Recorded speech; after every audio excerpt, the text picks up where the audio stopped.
मैं वज़ीर आज़म को 20 नहीं 40 नहीं 2 करोड़ रुपए देता हूँ, अपना एक बेटा मुझे दे दे, मैं उसको वही गोली मारूंगा जहाँ मेरे बेटे को लगी थी गोली। अगर आप लोग भी ये जानना चाहते हैं कि आखिर केस कौन सा था, वज़ीर आज़म को क्यों बुलाया गया, उनका आखिर क्या कसूर है। 2 दफ़ा हुआ कि जजेस बात कर रहे थे और प्राइम मिनिस्टर का मेरी बात सुने, मैं मुझे एक्सप्लेन करने दें। ये है जनाब प्राइम मिनिस्टर हाउस के बैरूनी मनाज़र और यहाँ पर भी पुलिस एहलकार पहुँच चुके हैं। प्राइम मिनिस्टर जब आए हैं तो क्या आपने उनसे कहा और क्यों हंसे वो? प्राइम मिनिस्टर ने जजेस से पूछा कि आप ये बताएं कि उनका जिम्मेदार कौन है। अगर इसके अपने घर से जनाजे गए थे, मुझे पता है मेरे 2 जनाजे उठाए हैं, इसका एक बच्चा गया होता ना तो ये इस तरह ना कहता। हमें कुछ नहीं चाहिए, हम अपना जायदाद भी दे देते हैं, 20 लाख रुपए भी दे देते हैं, लेकिन हमें इंसाफ चाहिए।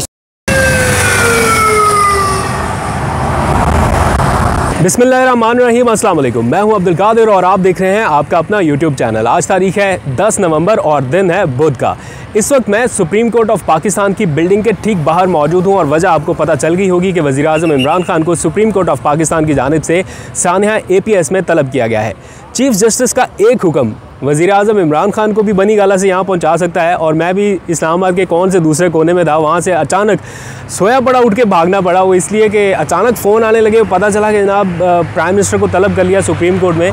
तो वैसे तो ये इसकी सारी कवरेज ज़िम्मेदारी है जो सुप्रीम कोर्ट के बीट रिपोर्टर्स हैं उनकी, लेकिन चूँकि प्राइम मिनिस्टर को बुलाया गया है इसलिए फिर जहाँ पर प्राइम मिनिस्टर का आना जाना हो तो वहाँ पर फिर हमारी भी इसी तरह से भाग दौड़ रहती है। तो इस वक्त आप यहाँ पर देख सकते हैं मीडिया के लोगों की एक बड़ी तादाद है जो यहाँ पर पहुँची हुई है ये विजुअल्स बनाने के लिए प्राइम मिनिस्टर की आमद के। और इस तरफ सारा इस्लामाबाद पुलिस, ट्रैफिक पुलिस और उनके अहलकार पूरे रेड जोन पर हैं। या यूँ कह लीजिए कि सुप्रीम कोर्ट के एक हुक्म ने इस्लामाबाद की पूरी इंतज़ामिया को रेड जोन पर ला खड़ा किया है तो गलत नहीं होगा। हर तरफ कहीं पर बख्तरबंद गाड़ियाँ हैं, मैं आपको दिखा भी देता हूँ। कहीं पर बख्तरबंद गाड़ियाँ खड़ी की हुई हैं, कहीं पर जनाब आपकी बम डिस्पोजल स्क्वाड है, फिर आगे फायर ब्रिगेड का पूरा है, सड़कों पर अहलकार खड़े किए हुए हैं। और इस वक्त एक तरह से रेड अलर्ट है। ट्रैफिक पुलिस के अहलकार बड़ी सख्ती से मना कर रहे हैं कि आप लोग सड़क पर ना खड़े हों क्योंकि प्राइम मिनिस्टर आने वाले हैं।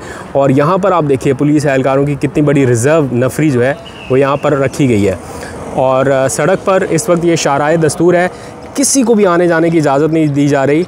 ये सड़क यहाँ पे अच्छा खासा रश रहता है, लेकिन इस वक्त ये कंट्रोल में कर ली गई है सिक्योरिटी और कानून नाफिज करने वाले इदारों में। और इस वक्त आप देख सकते हैं VIP मूवमेंट जो है वो हो रही है। और ये प्राइम मिनिस्टर इमरान खान के स्क्वाड की गाड़ी है जो इस वक्त यहाँ पर पहुँच रही है। तो प्राइम मिनिस्टर इमरान खान चूँकि सुप्रीम कोर्ट पहुँच चुके हैं तो यहाँ पर ट्रैफिक जो है वो इस वक्त बहाल कर दी गई है। और हम भी सुप्रीम कोर्ट की बिल्डिंग के अंदर जाने की कोशिश करते हैं और वहाँ पर जाके आपको थोड़े से मनाज़र भी दिखाता हूँ और ये भी कि प्राइम मिनिस्टर को आखिर बुलाया क्यों गया है। ओके जी, तो बाहर से अब मैं सुप्रीम कोर्ट के बिल्डिंग के अंदर एक तरह से दाखिल हो चुका हूँ। ये सुप्रीम कोर्ट की बिल्डिंग है और वहाँ पर कोर्ट रूम नंबर 1 है जहाँ पर वज़ीर आज़म इमरान खान पहुँचे हैं और जजेस के इस वक्त सामने हैं रोस्ट्रम पर।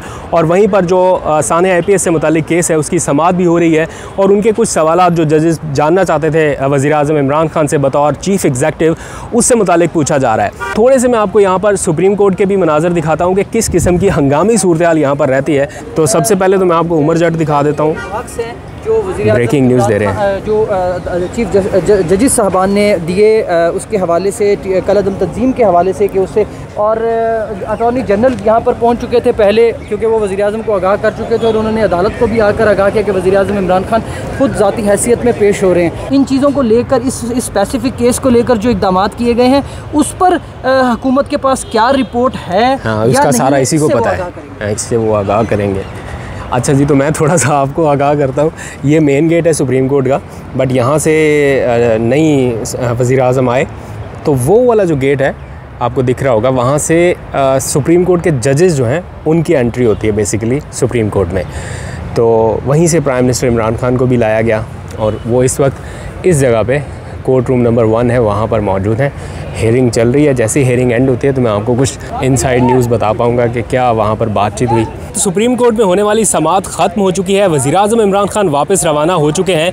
अगर आप लोग भी ये जानना चाहते हैं कि आखिर केस कौन सा था, वज़ीर-ए-आज़म को क्यों बुलाया गया, उनका आखिर क्या कसूर है और अंदर होने वाली समाअत में क्या सवाल जवाब हुए, आंखों देखा हाल थोड़ा जानने की कोशिश करते हैं। तो मैं और उमर चूँकि सुप्रीम कोर्ट से बाहर, कोर्ट रूम से बाहर थे, यहाँ के मामला देख रहे थे, तो रिजवान गिलज़ई अंदर थे और पूरी समाअत इन्होंने किया और प्राइम मिनिस्टर जैसे ही आए तो इन्होंने उनको उधर ही सवाल जवाब करना शुरू कर दिया। तो प्राइम मिनिस्टर जब आए हैं तो क्या आपने उनसे कहा और क्यों हंसे वो? देखें, एक तो बड़ा आज एक सुबह उठे तो धमाका खैज़ खबर मिली कि सुप्रीम कोर्ट ने वज़ीर-ए-आज़म को तलब कर रखा है। तो फिर वज़ीर-ए-आज़म ने पेश होने का फ़ैसला किया। नॉर्मली वो इस जगह से ही गुजर के जाते थे जब पनामा केसेस में आते थे, लेकिन आज वो जजेस गेट से बड़ी तस्वीरें हैं यहाँ पर, तस्बीह वज़बीह वो सारा किस्सा बताते हुए यही वो जगह है। सो जजेस गेट से वो एंटर हुए। लकीली वो हमारा आमने सामने हुआ, उनसे पहले पूछा कि जी आप आज समाअत के हवाले से क्या कहेंगे। तो उन्होंने कहा अदालत पूछेगी तो मैं जवाब दूंगा। तो फिर मैंने उनसे थोड़ा पूछा, मैंने कहा कि पनामा केस के बाद आज सुप्रीम कोर्ट पहली दफ़ा आ रहे हैं तो कैसा महसूस कर रहे हैं। तो वो आगे जा रहे थे, फिर रुके, थोड़ी देर पीछे मुड़े और हंसने लगे और फिर आगे चल पड़े। फिर जब कोर्ट रूम में PM दाखिल हुए तो उसके बाद चूँकि समाअत शुरू हो चुकी थी तो चीफ जस्टिस ने उनको कहा कि प्राइम मिनिस्टर साहब आप रोस्टम पे आएँ और ये बताएं कि जो ज़ाहिर है जैसे आपने कहा कि किस केस में उनको बुलाया गया था। ये तो मैं भी जानना चाहता हूँ बेसिकली क्या केस था और क्यों बुलाया गया आज प्राइम मिनिस्टर को? जी देखें, जो सानिया आर्मी पब्लिक स्कूल हुआ था पेशावर का, उनके वालिदैन ने उस में जो लोग ज़िम्मेदारान थे उनके ख़िलाफ़ अभी तक कार्रवाई नहीं हुई और वो दाद रसी के लिए सुप्रीम कोर्ट से उन्होंने रुजू कर रखा था। तो सुप्रीम कोर्ट ये काफ़ी अरसे से इस केस की समाअत कर रही थी। आज जब ये केस की समाअत हुई तो सुबह के वक्त तकरीबन 9:30 बजे, तो उस वक्त ये कहा गया कि क्यों ना हम वज़ीर-ए-आज़म से ये पूछें कि अब तक जो है वो ज़िम्मेदारान के ख़िलाफ़ क्या कार्रवाई, इतना बड़ा इंटेलिजेंस फेलियर हुआ, जो ज़िम्मेदारान थे उनके खिलाफ़ क्या कार्रवाई हुई। तो फिर उन्होंने कहा कि वज़ीर-ए-आज़म को तलब करते हैं। फिर वज़ीर-ए-आज़म को तलब किया। 11:30 बजे फिर दोबारा समाअत शुरू हुई। वज़ीर-ए-आज़म आए और वज़ीर-ए-आज़म जब रोस्टम पे आए तो उन्होंने कहा जी मैं चाहता हूँ कि आपने मुझे बुलाया है। ऑल दो कि जब ये सारा वाक़या हुआ उन्होंने यूँ स्टार्ट किया, मैं नरेट कर देता हूँ आपके नाज़रीन के लिए कि वज़ीर-ए-आज़म आए, उन्होंने कहा कि जब ये वाक़या हुआ, हमारा इस्लामाबाद में धरना चल रहा था, मैं फ़ौरन धरने से उठकर पेशावर पहुँचा और पेशावर जाकर जो है वो मैं वालिदैन से भी मिला। वालिदैन जिस ट्रॉमा में थे वो भी उन्होंने कहा बड़ी तकलीफ़ दे सूरत हाल थी हमने वहाँ देखी। तो उनकी इस बात को काटा चीफ जस्टिस ने और उन्होंने ये कहा कि ये हमें भी पता है कि बड़ी तकलीफ़ दे सूरत हाल थी, लेकिन आप उस वक्त आपकी हुकूमत थी, आपने उस वक्त क्या किया। तो उन्होंने कहा कि मरकज़ में तो मेरी हुकूमत नहीं थी। तो फिर जस्टिस काजी अमीन ने उसमें इंटरवीन किया। उन्होंने कहा कि अब तो आपकी हुकूमत है 3 सालों में, इन 3 सालों में आपने क्या किया। तो फिर प्राइम मिनिस्टर ने कहा कि आप मुझे बात करने का मौका दें, मैं आपको एक्सप्लेन करता हूँ। अच्छा जी हाँ। फिर उनने ये दो दफ़ा हुआ कि जजेस बात कर रहे थे और प्राइम मिनिस्टर का मेरी बात सुने, मैं मुझे एक्सप्लेन करने दें। अच्छा। मुझे बात करने का मौका करने दें। उन्होंने कहा देखें बात ये है कि इसके ऊपर जो हमारी सूबाई हुकूमत थी उसने फ़ौरन कार्रवाई की, नेशनल एक्शन प्लान बना। अभी उन्होंने कहा मैं अपनी गवर्नमेंट का ये ज़िम्मेदार हूँ कि हमने नेशनल एक्शन प्लान के ऊपर एक नेशनल इंटेलिजेंस कोऑर्डिनेशन कमेटी बनाई है ताकि इस तरह के वाक़यात आइंदा से ना हो। फिर जस्टिस काजी अमीन ने उनको बीच में टोका और उन्होंने ये कहा कि आप हमें ये बताएं कि आपने क्या कार्रवाई की, आप अपना बताएं।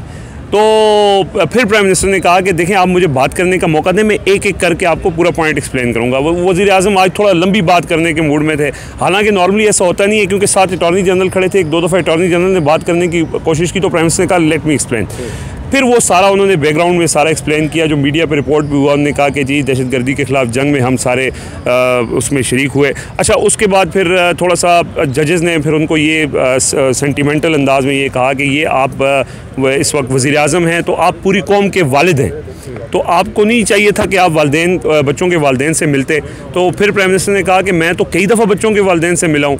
वो कह रहे हैं कि बच्चों के वालिदैन की जो तकलीफ़ है वो हमारी भी तकलीफ़ है, लेकिन जो 80,000 लोग शहीद हुए, हमारा इत्तेहादी हमें ड्रोन हमलों में मारता रहा, क्या उनके वालिदैन नहीं थे? प्राइम मिनिस्टर ने जजेस से पूछा कि आप ये बताएं कि उनका ज़िम्मेदार कौन है।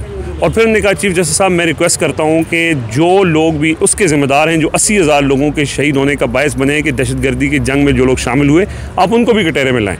तो इसमें जस्टिस एजाजुल एहसन ने फिर ये कहा कि आप वज़ीर-ए-आज़म हैं आप उनके खिलाफ कार्रवाई करें, आपको किसी ने नहीं रोका।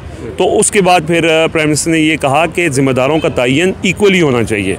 इन बच्चों का दुख, इन बच्चों के वालिदैन का दुख हम सब का दुख है, लेकिन वो 80,000 लोग जो शहीद हुए हैं वो भी हमारे बच्चे थे, वो भी हमारे लोग थे, तो उनके खिलाफ भी जो है वो होना चाहिए। बहरहाल उसके बाद फिर अदालत ने एक शॉर्ट ऑर्डर जारी किया, उसमें ने कहा कि 4 हफ्तों के अंदर अंदर हुकूमत जो है वो ज़िम्मेदारों का तयन करे, उसके लिए एक कमीशन बनाया जाए और उसके अंदर जो है वो सारी रिपोर्ट 4 हफ्तों के बाद दोबारा सुप्रीम कोर्ट में पेश की जाए।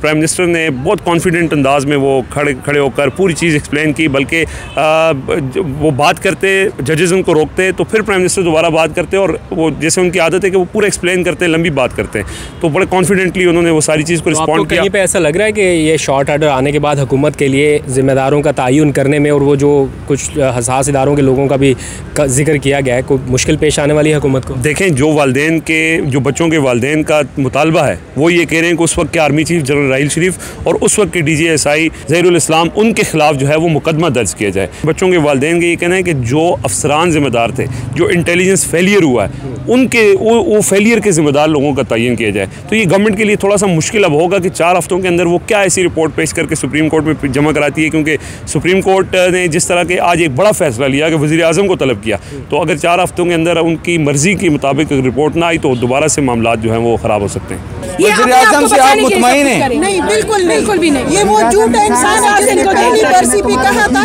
कि मैं आपका वकील हूँ। हमारा वकील हमें आज अदालत की जोर से नजर आया है, ठीक है। अगर इसके अपने घर से जनाजे गए थे, मुझे पता है मेरे 2 जनाजे उठाए हैं। इसका एक बच्चा गया होता ना तो ये इस तरह ना कहता। और जो कंपनसेशन की बात करता है ना, हम पूरी फैमिली अपनी पूरी जायदादें इनको देखते हैं, ये अपना एक बेटा दे, ये अपने एक बेटे का दुख बर्दाश्त करे। इसने हमें क्या दिया है? वज़ीर आज़म साहब कहते हैं अदालत में कि मैं आप लोगों से मिला हूँ, और कितनी दफ़ा आपकी मुलाकात हुई है और क्या एक इम्तिहानियाँ करवाई गई थी, आप बताएंगे? जब इसने रेहम खान से निकाह किया और ये APS आया तो APS के पेरेंट्स ने एहतजाज किया तो ये अपनी गाड़ी में भाग गया। फिर उसके बाद जो है हालात, जब से वज़ीर आज़म बने आपसे मुलाकात की? नहीं जी, हमने इसको नहीं देखा। जब से वज़ीर आज़म बने ना हम इससे मिले, ना ये हमसे मिला है, और ना हमारा बल्कि हमारी ऊपर मीडिया बंद है। हमारी ऊपर जहाँ हम अपने लिए इंसाफ के लिए जाते हैं वो सारे दरवाजे बंद हैं। कंपनसेशन की तो वज़ीर आज़म ने भी कहा है कि इनको कंपनसेट किया गया, मैं सिर्फ वही कर सकता था।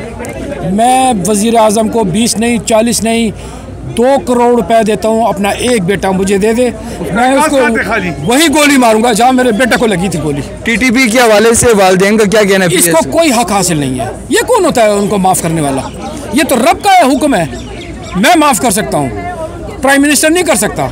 इसको हम छोड़ेंगे नहीं। तो ये बताएं कि अब क्या करना क्या चाहिए, क्या उम्मीदें क्या हैं आपको, क्या होना क्या चाहिए? हमें तो सुप्रीम कोर्ट से बहुत उम्मीद है। क्या होना क्या चाहिए, क्या डिमांड क्या कर रहे हैं? हमारी एक ही डिमांड है, जो हम कह रहे हैं, जिन लोगों के ऊपर FIR काटें, आप उनके ऊपर FIR काटें। क्या उम्मीद क्या करते हैं अब आप जो चीफ जस्टिस साहब से, क्या आज जो उनको तलब किया गया है, अब क्या उम्मीद है आपकी? देखें ना कि जब वो रिपोर्ट आ जाए तो फिर हम चीफ जस्टिस को कर लेते हैं कि वो क्या फैसला देते हैं। लेकिन जहाँ तक हम वहाँ उस मौके के चश्मदीद गवाह है कि उन लोगों ने क्या किया। आपकी उम्मीदें वज़ीर आज़म से हैं, चीफ जस्टिस से? चीफ जस्टिस से हमारी उम्मीद है कि इंशाल्लाह जो है ना फैसला हमारे हक में है और इंसाफ हमें मिलेगा। हमें कुछ नहीं चाहिए।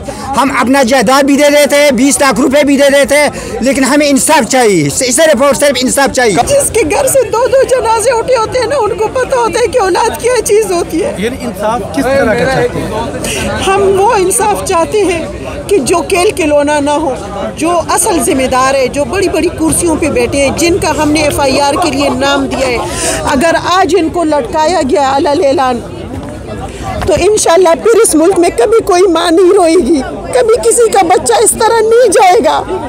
आज अगर ये 80,000 शहादतों की बात करता है, फिर ये क्यों तालिबान से सुलह करता है? अगर ये 80,000 शहदा की बात करता है तो वो किसकी गलती है, वो किसकी कमज़ोरी है? हम तो जो दिन रात मेहनत करके कमा रहे हैं उसका 80% तो इसको दे रहे हैं ना। हम 20% में जैसे भी है अपना गुजारा कर रहे हैं, अपनी औलादें मांग रहे हैं। हम इससे तो नहीं मांग रहे थे कि इसने हमारे बच्चों के साथ इस तरह जुल्म किया। अब उम्मीद है कि हमें 7 साल बाद